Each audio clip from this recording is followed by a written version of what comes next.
Teknik propaganda mengungkap manipulasi di era digital. Salam sahabat cerdas. Pernahkah Anda merasa terombang-ambing arus informasi, terbuai narasi yang seolah benar, atau terprovokasi oleh konten-konten di dunia maya?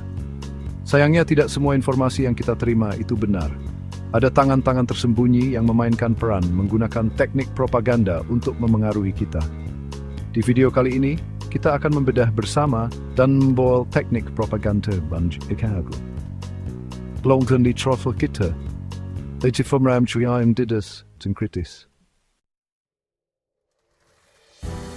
Name calling, ketika label menjadi senjata. Sahabat cerdas, mari kita mulai perjalanan kita mengungkap teknik propaganda dengan name calling. Teknik ini menggunakan label negatif untuk menyerang seseorang atau ide. Tujuannya, menjatuhkan kredibilitas dan menciptakan stigma negatif. Contoh nyata adalah penyebutan virus China oleh Donald Trump. Di era digital, name calling marak di media sosial. Penting untuk waspada dan tidak biarkan emosi menguasai logika. Glittering generalities, ketika kata-kata manis menutupi kekosongan. Sahabat cerdas, pernahkah Anda mendengar janji-janji politik yang terdengar indah namun miskin detail? Janji-janji ini seringkali membuat kita terbuai, atau tergiur iklan produk yang menawarkan solusi instan tanpa menjelaskan mekanismenya. Teknik ini menggunakan kata-kata positif dan emosional, namun minim substansi. Frasa seperti mewujudkan masyarakat adil dan makmur sering digunakan tanpa rencana konkret. Contoh konkret adalah frasa membela orang miskin dalam kampanye politik. Di era digital, glittering generalities sering kita jumpai dalam konten-konten viral. Jangan mudah terbuai oleh kata-kata manis. Selalu kritis dan teliti dalam menilai informasi. Ingat, perubahan membutuhkan proses, kerja keras, dan komitmen yang kuat. Bukan sekadar janji-janji manis yang menguap begitu saja. Bandwagon, ketika ikut-ikutan menjadi alat propaganda. Pernahkah Anda merasa terpaksa menyukai sesuatu karena semua orang menyukainya? Atau membeli produk karena tergiur testimoni banyak orang? Teknik ini memanfaatkan naluri dasar manusia untuk mengikuti tren. Contoh mudah adalah iklan yang menyatakan 10 juta orang telah membuktikannya. Di era digital, bandwagon effect semakin masif digunakan. Penting untuk memiliki pendirian yang teguh. Jangan biar rasa takut ketinggalan zaman mengendalikan pilihan kita. Telah informasi secara kritis, tanyakan pada diri sendiri, apakah Anda benar-benar membutuhkan produk tersebut? Apakah Anda benar-benar setuju dengan tren tersebut? Sahabat cerdas, pernahkah Anda melihat calon pemimpin yang tiba-tiba gemar belusukan ke pasar tradisional atau makan di warung tenda? Mereka tampak begitu akrab dengan masyarakat. Waspadalah, Anda mungkin sedang menyaksikan plain folks, teknik propaganda yang menggunakan kedekatan untuk membangun citra positif.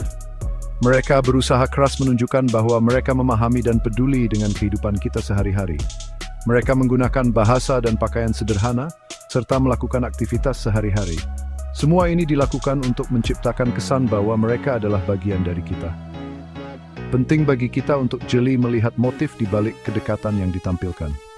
Apakah ini benar-benar tulus atau hanya strategi untuk mendapatkan simpati? Kita harus selalu kritis dan tidak mudah terpengaruh. Jangan mudah terlena oleh penampilan luar. Penampilan bisa menipu. Selalu telah rekam jejak, program kerja, dan konsistensi ucapan dan tindakan.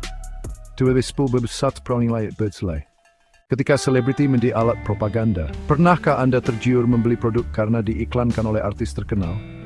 Teknik ini memanfaatkan popularitas tokoh publik. Testimonial semakin marak di media sosial. Jangan mudah tergiur oleh testimonial. Selalu lihat sendiri. Fear appeal, ketika rasa takut menjadi alat propaganda. Sahabat cerdas, pernahkah Anda merasa takut berlebihan setelah melihat iklan layanan masyarakat tentang bahaya merokok? Teknik ini menggunakan rasa takut untuk memengaruhi sikap dan perilaku. Contoh klasik adalah kampanye anti-rokok dengan visual menakutkan. Di era digital, fear appeal sering digunakan dalam berita online dan media sosial. Bijaklah dalam menyikapi informasi yang menggunakan fear appeal. Card stacking, ketika fakta dipilih untuk menyesatkan. Pernahkah Anda merasa tertipu oleh iklan produk yang terkesan sempurna, namun ternyata tidak sesuai ekspektasi? Iklan seringkali hanya menampilkan sisi baik dari produk, atau merasa ragu dengan berita yang terkesan berat sebelah. Berita seperti ini seringkali membuat kita bingung. Teknik propaganda ini bekerja dengan cara menyusun kartu informasi sehingga hanya menampilkan sisi positif atau negatif dari suatu isu. Contoh cart stacking adalah iklan produk makanan yang menonjolkan klaim rendah lemak, namun mengabaikan fakta lain. Di era digital, cart stacking sering kita temui dalam berita online atau konten media sosial yang bias. Penting bagi kita untuk jeli dalam mengidentifikasi cart stacking dan tidak mudah terpengaruh. Jangan mudah percaya dengan informasi yang terkesan terlalu sempurna atau terlalu buruk. Selalu ada dua sisi dari setiap cerita.